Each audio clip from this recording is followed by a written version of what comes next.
Trump, dogged at home, begins longest presidential Asia trip in years.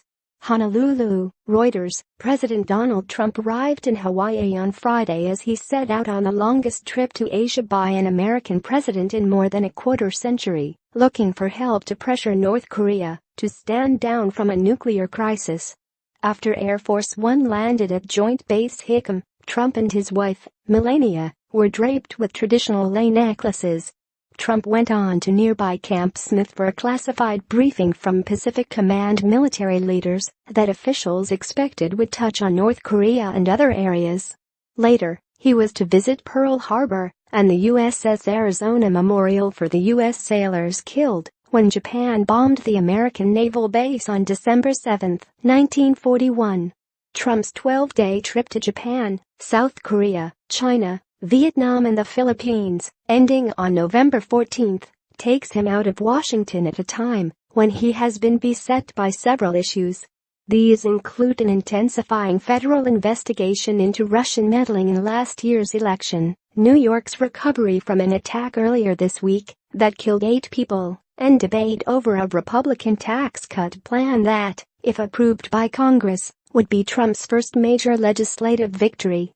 The trip began just days after Trump's former campaign manager Paul Manafort was indicted in the investigation into Russian meddling in the 2016 presidential election, and after his attorney general, Jeff Sessions, faced Democratic calls to appear before Congress again to clarify his previous testimony about the campaign's Russia contacts. Amid the furor caused by the revelations, the Kremlin said on Friday that a meeting between Trump and Russian President Vladimir Putin at an Asian economic summit next week was being discussed, and Trump said it might happen. "We may have a meeting with Putin," Trump told Fox News. And, again, Putin is very important because they can help us with North Korea. They can help us with Syria. We have to talk about Ukraine. Court documents made public on Monday also disclosed that a Trump campaign foreign policy advisor, George Papadopoulos, pleaded guilty early last month to lying to the Federal Bureau of Investigation. The document cited a March 2016 meeting when Trump was campaigning for the presidency and attended by Trump and Sessions, in which Papadopoulos offered to help arrange a meeting between Trump and Putin. While Trump tweeted about developments vigorously this week, he told the New York Times on Wednesday that he was not angry at anybody about the case and there was nothing to suggest any collusion by his campaign and Russia. Trump's plan for an extended absence from Washington has alarmed allies who, after seeing a healthcare reform bid fizzle, worry the tax effort could suffer without Trump to keep momentum going. On Saturday, Trump is to fly to Japan and later visit South Korea in search of a united front against North Korea, before going to Beijing, where he will push Chinese President Xi Jinping to get tougher with Pyongyang. In the Fox interview, Trump was asked if he planned to be tough on China over thorny issues including trade, intellectual property theft and subsidies.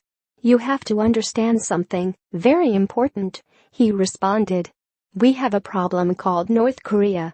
Trump said Chinese President Xi Jinping has been pretty terrific in cutting Pyongyang off from banking and oil systems.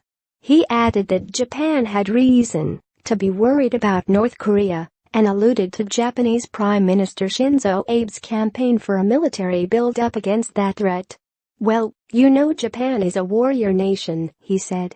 "I tell China and I tell everyone else that, listen, you're going to have yourself a big problem with Japan pretty soon if you allow this to continue with North Korea." Trump will attend the Asia-Pacific Economic Cooperation Summit in Da Nang, Vietnam, make a state visit to Hanoi, and end his trip with the Association of Southeast Asia Nations Summit in Manila. Trump told reporters before leaving on Friday that he would spend an extra day in the Philippines. The last time a U.S. president was in Asia for so long was in late 1991 and early 1992, when President George H.W. Bush became ill at a Japanese state dinner.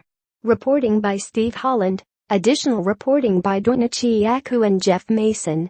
Editing by Bill Trott and Leslie Adler.